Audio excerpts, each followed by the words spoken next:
Good evening and welcome to the Elk River Area Chamber of Commerce Candidate Forum for Legislative District 30. My name is Jennifer Wagner, and on behalf of the Elk River Area Chamber of Commerce Government Relations Committee, I am your moderator for tonight's event. I'd like to start by thanking the City of Elk River for allowing us to use this space and recording equipment for our forum. And I'd also like to thank the candidates for being here tonight to help us provide important information for voters before they head to the polls. Tonight's event is being broadcast live and will also be rebroadcast on ERTV 180, as well as the Chamber's website and social media channels. The Elk River Area Chamber does not assume any party affiliation, nor do we endorse any candidate. We are hosting this forum to provide information about the candidates to the general public. Since this is a public information forum and not a campaign event, we respectfully request that all candidates and audience members would refrain applause or comments that could cause a disruption during the live broadcast forum. I am joined tonight by Dan Weber, who is a member of the Chamber's Government Relations Committee. He will be the timekeeper and will provide you with a signal when you have 30 seconds to wrap up your thought or comment. Just like that. When you see the red signal, that means you have gone over the time limit and should stop immediately.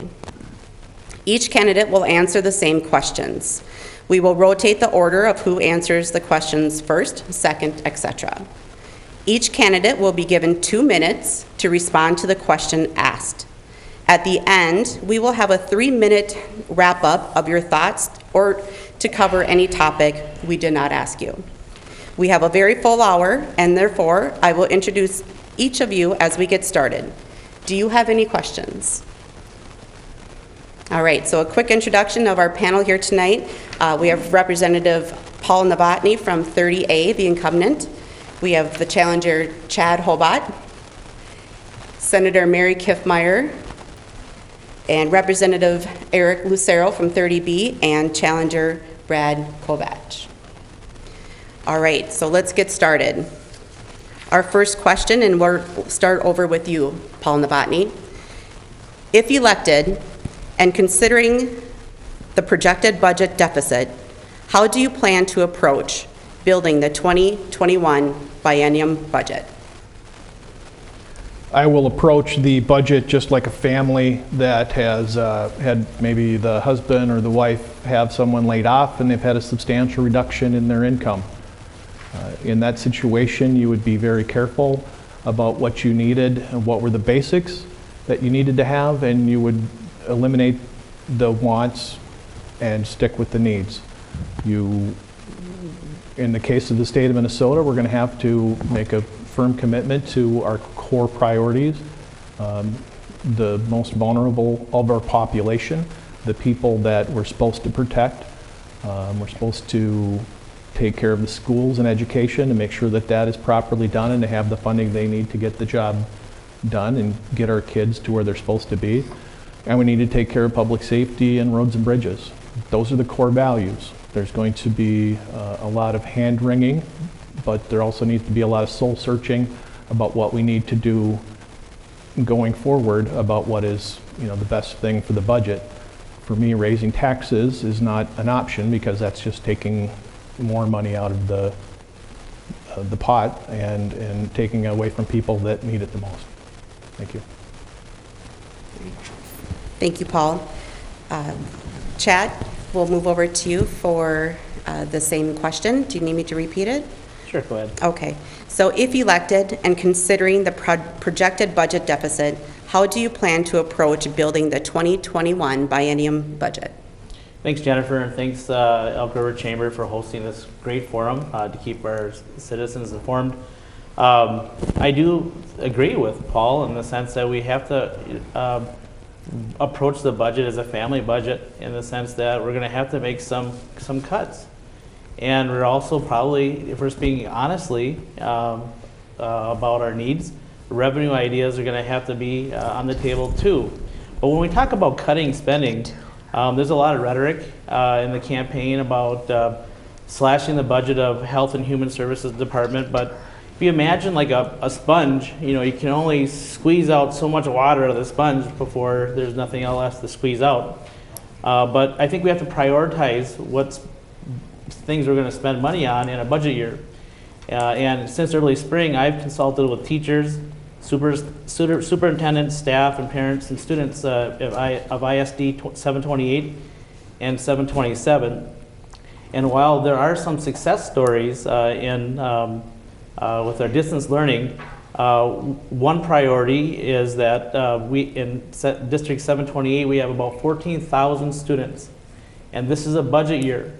And according to Dr. Bittman, the superintendent of 727, that at any point in time, 10% of that population is going through a mental health crisis. And during COVID, with distance learning, those students are not having access to the services they need to have. Another aspect too is special ed students. We've had some successes with that too, but those special ed students also need to have access to their teacher in person to help them meet their needs.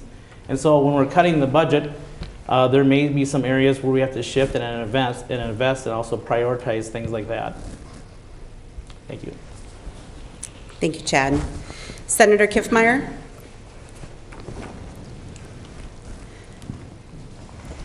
Thank you very much to the chamber, to the audience, to the viewers here today. Glad to be with you and have this opportunity. In regards to building a budget, you start with a foundation. First of all, neediest of the needy.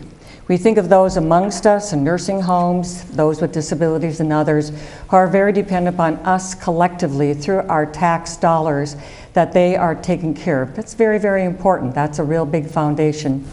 Another foundation is education.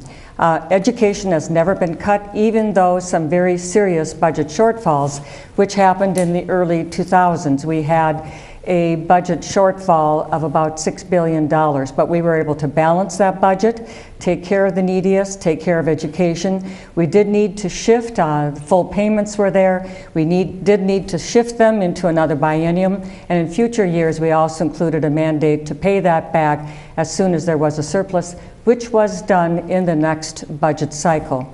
So that kind of context is really important. So there are some areas, though, that we found, and during that time, because we have such a large $50 billion budget, it is not difficult to make some small changes and have a tremendous effect of savings in the state budget.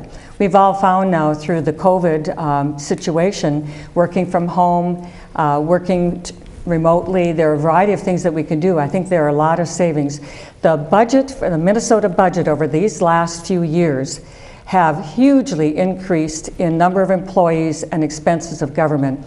It is time to pull that back and reprioritize. We can do it. We've done it before. We can do it again. Thank you, Senator Kiffmeyer. Same question to you, Representative Lucero. How do you plan, if elected, to approach building the 2021 biennium budget? Thank you, and thank you for hosting this forum, Elk River Chamber, and thank you for people attending, and thank you for everybody who will watch the recordings in the coming days. We have to ask ourselves, what is the first and foremost priority and purpose of government? And that is to protect law and order, to protect the safety and security of the great residents of Minnesota. And so ensuring that our public safety is top-notch is certainly one of the top priorities.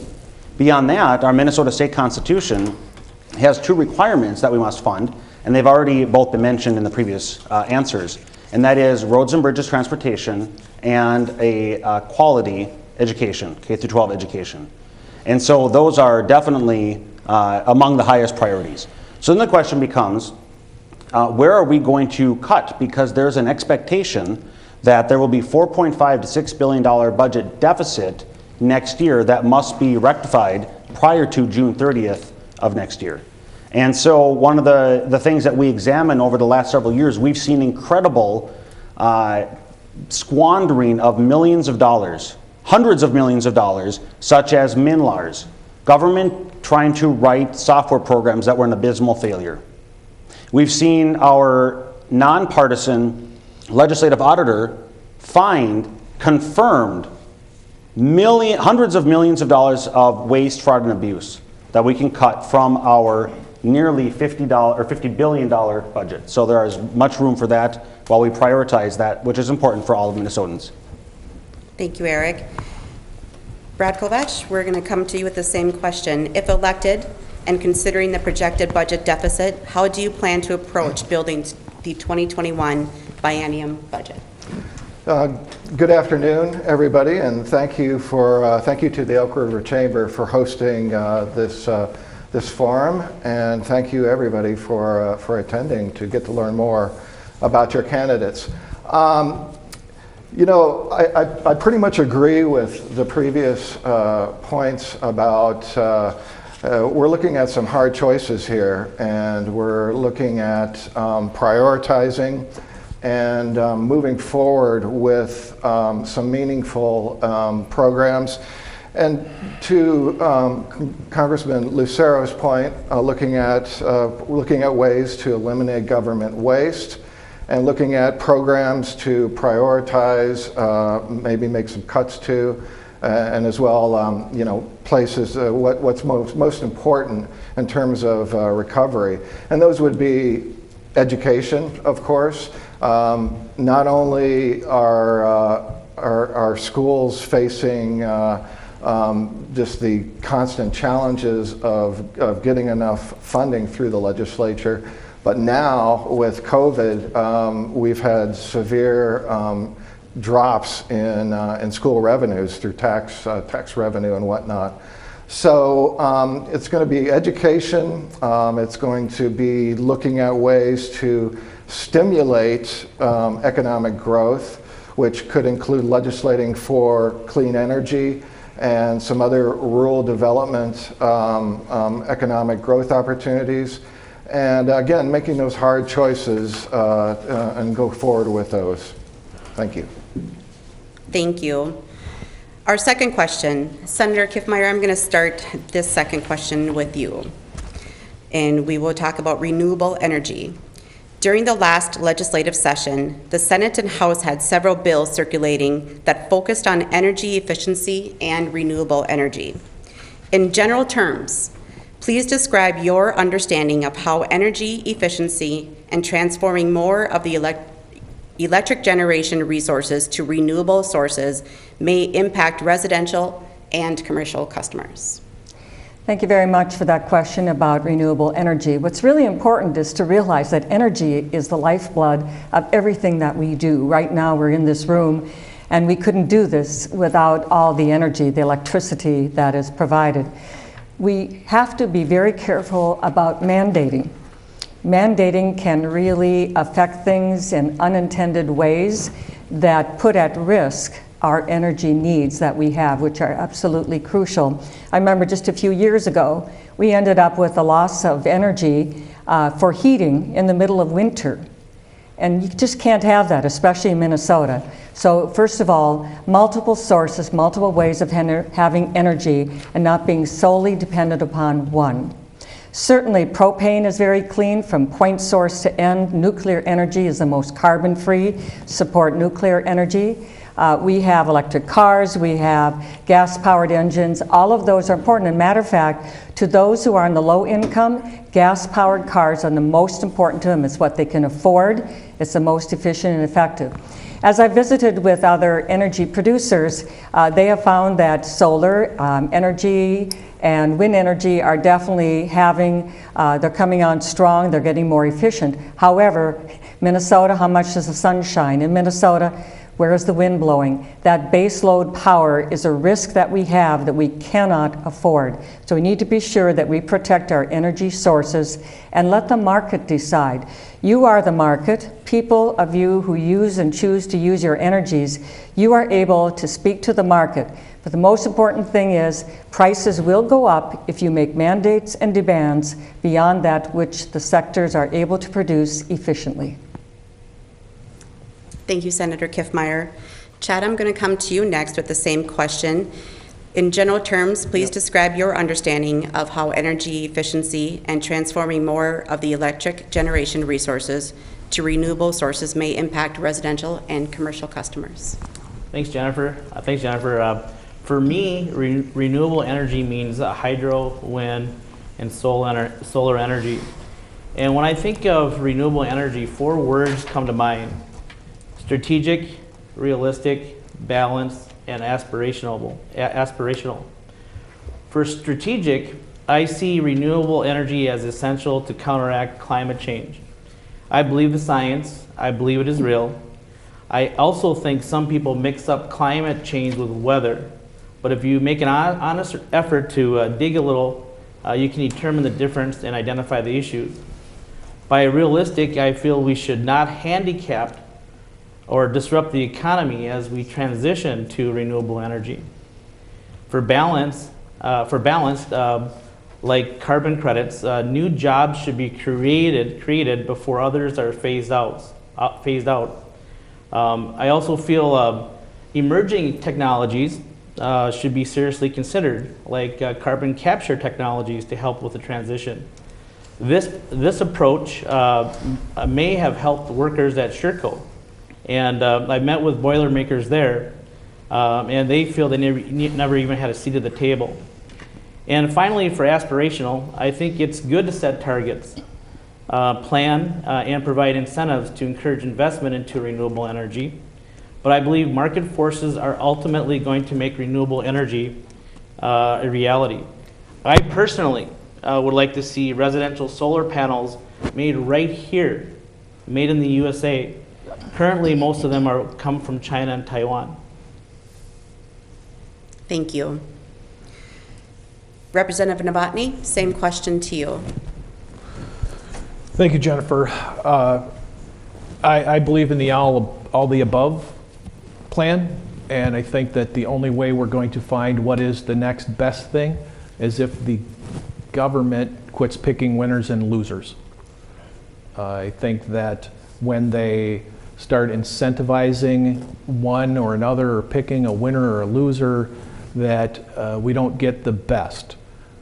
The only way we're going to get the innovation that we need to get out of this situation is to really let that American ingenuity come out, and we don't know probably what the next best thing is yet.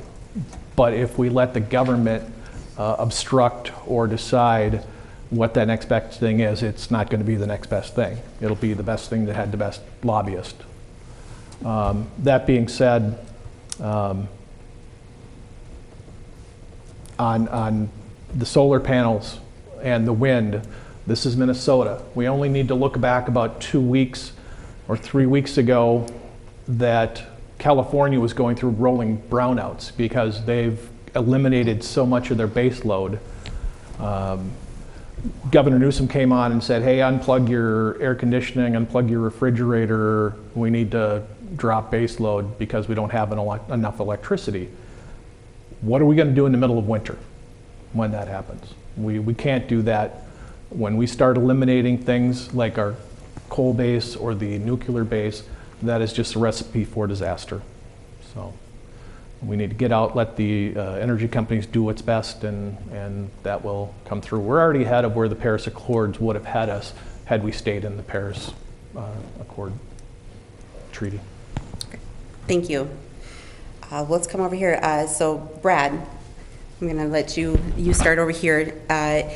If elected, in general terms, please describe your understanding of how energy efficiency and transforming more of the electric generation resources to renewable sources may impact residential and commercial customers. Great, thank you. As an environmental regulatory scientist, I've spent my 30-year career working in the energy sector. And in fact, most of my energy work right now is in Minnesota's emerging solar sector.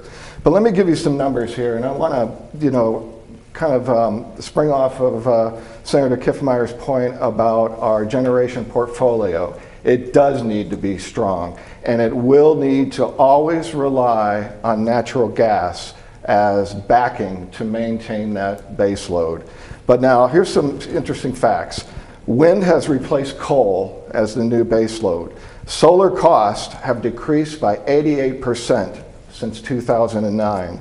Solar is now competitive with wind and natural gas. Over 41,000 jobs have been created by solar alone in the upper Midwest. Solar is the fastest growing hiring sector in Minnesota and the Midwest, and solar requires land, and farmers in rural Minnesota have the land. Solar is a cash producing asset with a very small physical footprint. And currently, in our MISO system, we have 57,000 megawatts of planned solar going online within the next 5 years. Now, clean energy and our clean energy economy is also going to require the development of our copper nickel mining resources in northern Minnesota. We need metals if we're going to have clean energy technology and this clean energy economy that will carry Minnesota forward over the next 100 years. Thank you. Thank you, Brad. Representative Lucero, do you need me to repeat Nope, the I'm question, good. or are you ready to go? I'm good. All right. I appreciate it. So thank you. The topmost priorities that Minnesotans are looking for are clean, safe, and reliable energy. And that's one of the things that I've been focused on during my 6 years in the Minnesota House. I've had the opportunity to tour both the nuclear power plant in Monticello and the Becker Sherco coal-fired plant. Both of those are very amazing and impressive facilities. The combined output of both of those has the capability of producing nearly half of all of Minnesota's power generation needs. And so we are heavily reliant upon coal right now, which are set to be decommissioned and replaced by natural gas, and nuclear power. And all three of these, clean coal, nuclear power, and natural gas, can and meet the requirements of clean, safe, and efficient sources of energy. When it comes to jobs, the energy sector in those three that I just mentioned and produce very well-paying, high-skilled jobs. And that's one of the things that is also, again, a positive benefit of these sources of energy. Was the resources for solar panels, which just mentioned, are definitely possible for more jobs that come from northern Minnesota in our mining industry, the Iron Range. And it's unfortunate that there's been steps taken to limit or prevent us in Minnesota creating those jobs and allowing us to harness the natural resources available right here in Minnesota. So that is another thing that I've been focused on, trying to open up, create more jobs, and again, better all of Minnesotans. Thank you, Representative Lucero. Our third question, so I'm going to put you on the spot to start off right again, Eric. So COVID-19 has had a significant impact on everyone, and especially on small businesses across the state. If there was a bipartisan task force established, what would you recommend to the governor in support of businesses across the state that have been impacted by COVID-19? We have seen a devastating impact. Families, individuals, and businesses, small and large, across this state. We've seen dreams crushed and livelihoods destroyed. And the first recommendation I would make to Governor Walz is to return to the constitutional balance, separation of powers, and restore the legislative branch. The one-size-fits-all, go-it-alone approach is not what we want here in Minnesota. Not everybody's impacted the same, and we need to empower local officials and business owners to make the wisest decisions for their residents and their customers. And each and every one of us can do that. And that's one of the things that I've been fighting for since this crisis began, is to, again, empower individuals because they can make the wisest decisions to keep us safe. Thank you. Thank you, Representative. Brad, I'm going to come back to you with the question as well. If there was a bipartisan task force established, what would you recommend to the governor in support of businesses across the state that have been impacted by COVID-19? Well, first off, our governor and all governors are doing the job at protecting Americans and making sure Americans are safe that should have been done by President Trump. President Trump called it a hoax, And it's because of President Trump's incompetence and gross oversight that's the reason we have this pandemic right now. And it's just been, I've been astonished that Minnesota Republicans turn around and blame it on Governor Walz. Governor Walz, as a scientist, I know that in order to defeat the pandemic, let me give you one example. If 70% of Americans wore a mask starting back in April, we wouldn't be here right now talking about the pandemic. The pandemic would be over. So I think and you know, I'm a small business owner. I've been impacted. All Americans have been impacted. This is the worst economic recession since the Great Depression. So yes, there are millions of people that are struggling out of jobs, but Republicans don't want to help people. They don't want to help the people that have been hurt by President Trump's gross incompetence. Instead, they want to go after our governors, after our elected officials, after scientists for proposing and implementing these measures to make our communities safe and healthy. But until we start doing and implementing these measures, we are going to continue to see this pandemic go on and on and on. And yes, it will continue to have a negative impact on our businesses and on our economy until we unite together and defeat COVID by using science. Thank you. Thank you. Representative Novotny, COVID-19 has had a significant impact on everyone and especially on small businesses across the state. If there was a bipartisan task force established, what would you recommend to the governor in support of businesses across the state that have been affected by COVID-19? I just want to start out by saying that I do believe that COVID is very contagious. I also believe that it's nowhere near dangerous to the general population that it was originally thought to be. I think if you're in a medically fragile condition, it is very contagious and it is very dangerous. That being said, I think that the governor, if he was to work with the legislature, would be encouraged to let more local decisions be made. Let the school districts decide what's best for the school districts. Let small businesses decide what's the best way for them to serve their customers and keep their employees and their customers safe. The same one-size-fits-all order doesn't work for Minneapolis the same way that it does for someone in Big Lake or Orrock or Embarrass, Minnesota. So the one-size-fits-all graduation and school standards just would be encouraged to let locals make decisions about locals. School boards are elected. These are elected positions, and the administrators of these schools know what they're doing and know what's works best for them. I think the small businesses that have had their business just taken away from them with no options should see some tax relief or something. If you go to that same business and weren't happy with the service that you received, you either get your meal free or you get another meal or something. What's in it for these small businesses that have put it out there and been the employers and taken the risk in all these hard times? Thank you. Thank you. Chad Holbot, there is a bipartisan task force established. What would you recommend to the governor in support of the businesses? Small businesses have been turned upside down due to COVID. I know I am a business owner here in town, and most of my customers in town are small business owners. In this COVID economy, I feel the Minnesota Department of Employment and Economic Development, or EDA, could do more to help small business owners by offering economic development incentives, grants, or access to low-interest capital to retrofit, recalibrate, and rebuild their operations.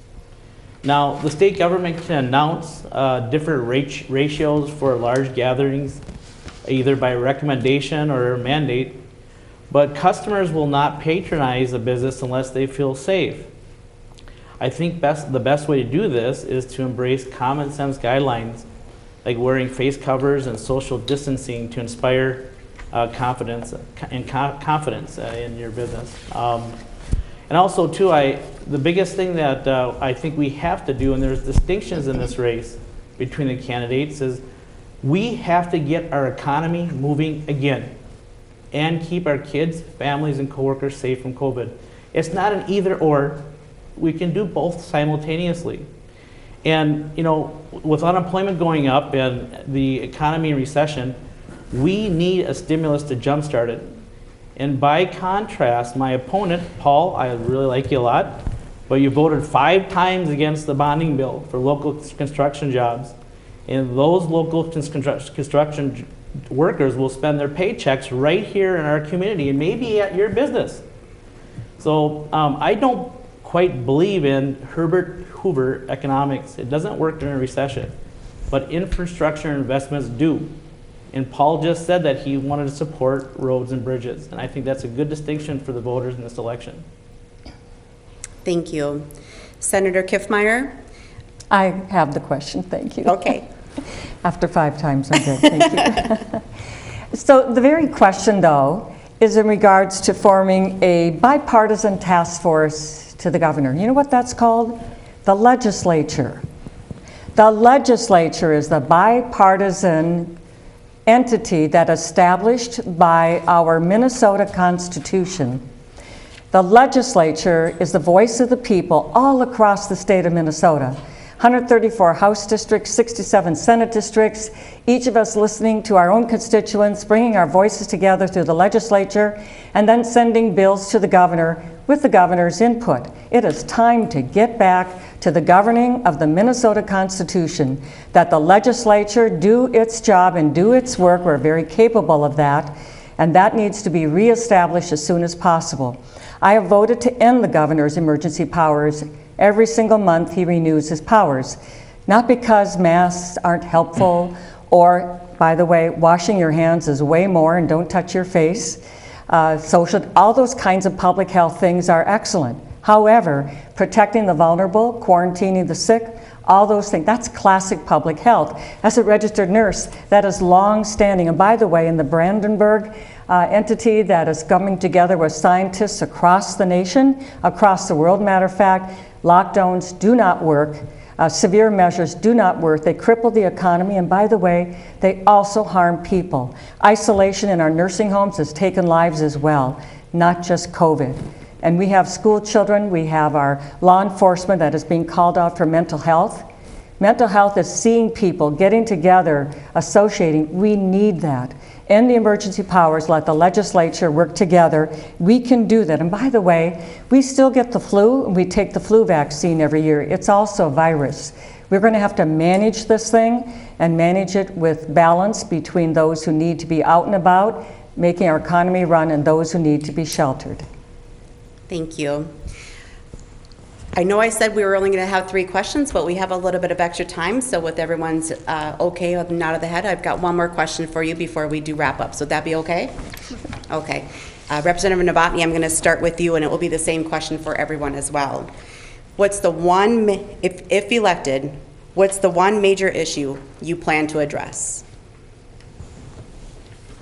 Well, because of my background in law enforcement and being on the public safety committees, it'll be public safety, making sure that we get a little bit of reform and making sure that everyone's safe and is able to travel and go about their business and not have to worry about the crime wave that's going on in the cities right now.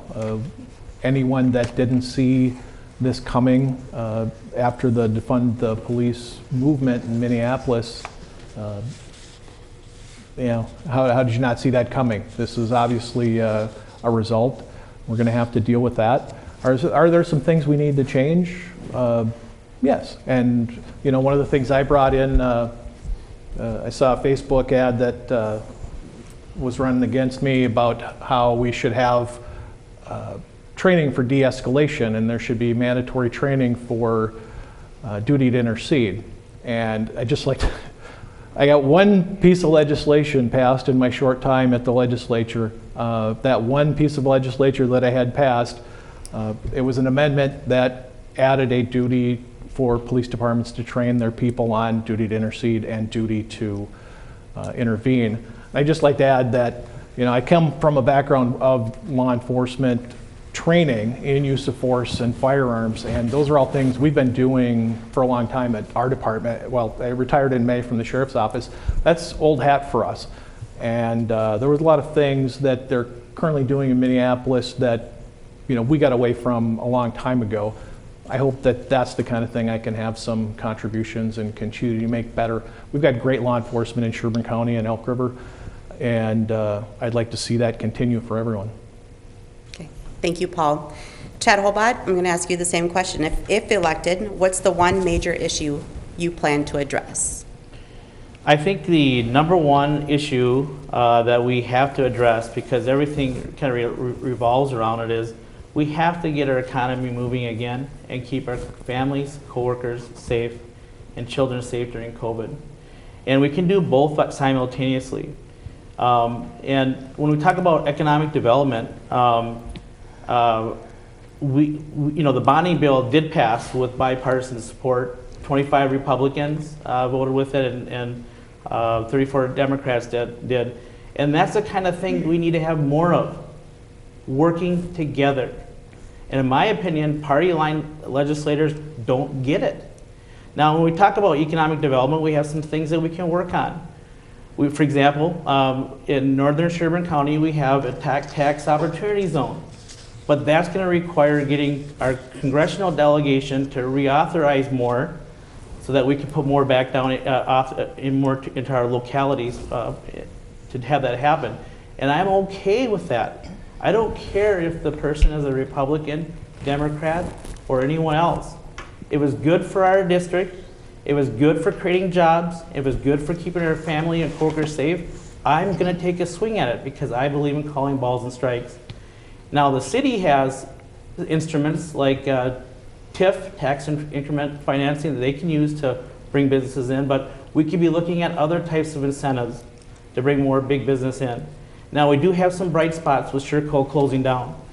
We have the Google data center coming. And thank God the brightest minds got together to pass the Becker redevelopment at the business park there. So all those things are going to come, but we need to do more. And if we get a larger commercial and industrial tax base, we'll be able to meet our needs very well for our school district, for our roads, and for other things. Thank you.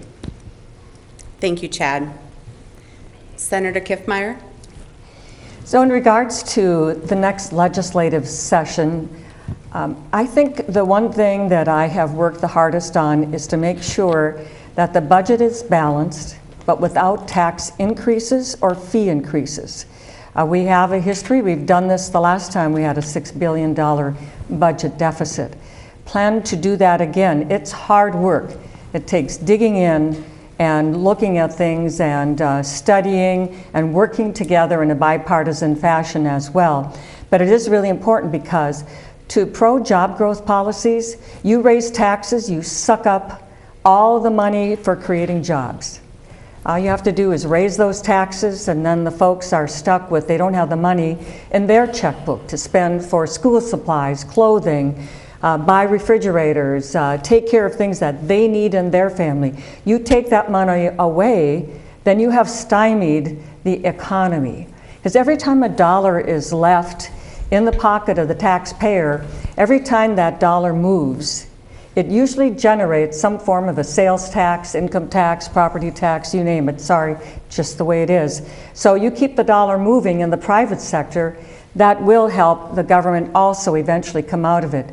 So it's really, really important for government to tighten the belt, to not raise taxes, not raise fees, do the hard work of looking and refiguring and reforming and restructuring, and what are the things that we can do so that government does. And by the way, the government usually will only get efficient if it is made to do so through reducing those budgeting monies to them. So I'm ready to dig in and do that hard work of balancing that budget, protecting your checkbook.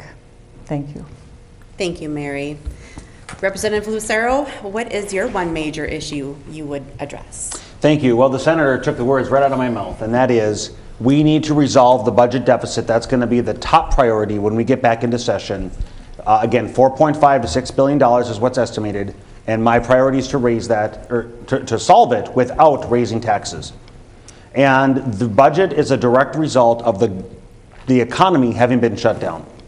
And so the best way to begin to have, as the senator was describing, the velocity of money, as economists call it, the velocity of money to get it to begin to move and create more jobs, have consumers spend, and all the activities that result from that is to open up the economy, so then revenue tax collections can occur at the state, which would hopefully reduce the deficit less than what it is now. But with whatever the deficit is when we come into session, we cannot expect the taxpayers to solve it by raising their taxes. We have thousands, tens of thousands of people out of jobs. We have businesses being shut down, many of them permanently. We cannot solve it by raising their taxes or fees. And again, it's going to happen with cuts. That's my top priority. Thank you, Eric. Brad Kovach, I'm going to same question to you. If elected, what major issue do you plan to address? Well, first and foremost, it is the recovery from the COVID recession that is a top priority. And to give you an example, in our district in 30B, the Albertville Outlet Mall is Wright County's largest employer. And I think that really is representative of our employer and tax base in 30B, is that we are a group of communities who economically are we're either comprised of commuters, farmers, or people that live and work in our district. And it's that latter group really that we need to focus on, and that is creating more high-density employer working spaces and diversifying our economy and our base employers and the types of businesses that we have locating in our district. Because right now, it's mostly just square footage, not of these transport warehouses and whatnot. And there's not a whole lot of employers there, and there's not a whole lot of tax revenue coming off of those large warehouse-like facilities. So we need to diversify our local economy and employment base. And secondly is one that's, I'm focused on rural revival and economic development. And this is related to my personal, what I do for a living, but that is I want to take the politicization out of our regulatory agencies. Politicization in the Pollution Control Agency and the DNR and all the other agencies that are responsible for approving through environmental reviews our commerce projects. That includes mining, it includes Line 3, and it includes all the other large commerce projects in Minnesota. Thank you. Thank you, Brad. Okay, so that wraps up the prepared questions I had for you. Now comes the part where I'm going to start with you first, Brad. So each of you will have 3 minutes to provide a wrap-up. You choose what you want to talk about. You choose if there's something we didn't address that you wanted to make sure that you were able to speak about, whatever it may be. You have 3 minutes to wrap up. We'll start here with Brad Kovach, and we'll just move on down the line. Okay?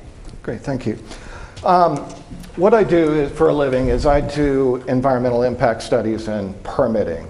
So whenever there's a large infrastructure project or some other type of project, I'm responsible for going out and getting the environmental permit and environmental clearances and other types of planning studies and whatnot completed before the project is built. In my 30-year career, I've worked in both the private sector and the public sector, and that public sector employment includes working at the Minnesota Department of Transportation for 7 years. I've worked with governmental and citizen stakeholders all throughout Minnesota, all throughout the United States, in an effort involving engaging people and communities cooperatively, using compromise and consensus building to deliver an infrastructure project that is going to benefit these communities. And, you know, in all of this, I've learned that, that there are really good politicians and some not so good politicians in regards to their responsibilities for, delivering these projects. And so now I want to take that experience, my experience in working, across various societal boundaries and with various interest groups and citizens to be a state representative in District 30B. I want to make representative governance a reality again by representing all of our communities, all of our citizens, all people within our district. Thank you. Thank you, Brad. Representative Lucero? Thank you. So it has been an honor serving our great community for the last 6 years that I've had this opportunity. In this time, I have a number of issues that I've worked on. I'm incredibly humbled to represent one of the most pro-life communities in our state. I have either chief-authored or co-authored multiple pro-life pieces of legislation, and several have been signed into law, including the Born Alive Infant Protection Act. We also have a very strong pro-Second Amendment community. I've been the chief author of expanding and protecting our Second Amendment rights, and I will continue to be the voice of law-abiding citizens against those who seek to increase gun control on the backs of law-abiding citizens, which does not make any sense. I have been, it's been a privilege working with Senator Kiffmeyer on roads and bridges transportation. As we know, we need to increase our commercial industrial tax base in St. Michael, Albertville, well, all of 30, but certainly in 30B, and that's been one of the things we've been working on. We see the road construction happening on 94 right now, and that is a direct result of efforts spearheaded by the senator for even predating my time, but then again advocating for those voices of roads and bridges that which decreases our commute time, increases safety, and it allows those businesses to want to open up in our community. Every minute we're stuck on the road in rush hour traffic is one less minute we're at home enjoying time with our families, so that's why that's a huge priority. Protecting seniors is one of the things that we have seen is certainly of the utmost priority here in this year. And we have great long-term and skilled facilities in our district, and we need to make sure that our seniors are definitely protected as well. Equity in education funding. As a former educator myself, I have been the co-author or chief author of multiple legislation to correct the funding formula, which unfortunately creates a disadvantage for our students and reduces their educational opportunities. So I will continue to work to create, or I should say not create, but modify the funding formula, which is creating those inequities. Lowering taxes is also very important. And then parental authority, ensuring parental rights. And we've seen multiple attacks to erode parental authority over the years, and I definitely want to make sure that parents have are empowered with the decisions over their own children. I look forward to continuing serving our great community. Thank you. Thank you, Eric. Senator Kiffmeyer? I want to once again say thank you to the Chamber and to the audience and to our viewers. Much appreciate your taking time to learn about the candidates. Certainly, I'm looking forward to continuing my work, and one of the areas was on roads and bridges. I was chief author of the bill that enabled 169 to be finally cleared of some of the traffic snarls and whether it was local or traffic coming through, and hopefully they'll also be able to stop more frequently now that they can easily get on and off. And that construction is coming up, and I was glad to have chief authored that bill, as well as the Interstate 94 expansion to 6 lanes of construction you see down there. It's nice though that they did one and not both at the same time, so at least we have some alternatives, but when it's completed, it's going to be very pleasant indeed. Equity in education has also been a major focus that I have to continue my work every single year.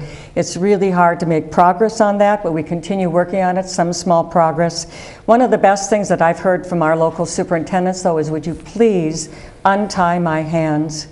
I care about the students, our school board elected officials care, our parents care. Quit micromanaging our school districts. So right now we categorize all the little pots and lots of little restrictions. So if we untie their hands so they can really become efficient and best use those dollars by stop micromanaging them, let them have the per pupil money without any strings attached from the Minnesota state government, and I absolutely support that. Pro-jobs policies are part of balancing the budget without increasing taxes and fees. If we're able to do that, then we are able to see the money left in the hands of our small businesses, our families, and that will help to increase the economy. As a registered nurse, I've served on the Health and Human Services committees ever since I was elected. It's a joy to do that, to know the ins and outs of healthcare, to contribute to that on the committee. We've been able to do much to rescue the private health insurance market. Government-run healthcare is what I would call an oxymoron. I've never seen yet the government run what the private sector can do better. They are more nimble, they're more quick, they're more customer-focused. Government-run insurance, healthcare, those things are just not the best. We need to protect our medical providers and make sure that they have their needs, but that they can respond to them.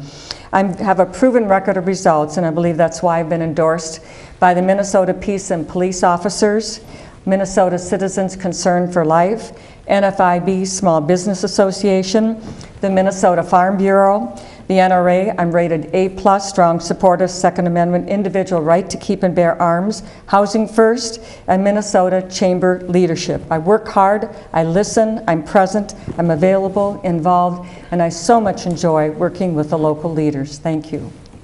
Thank you, Mary.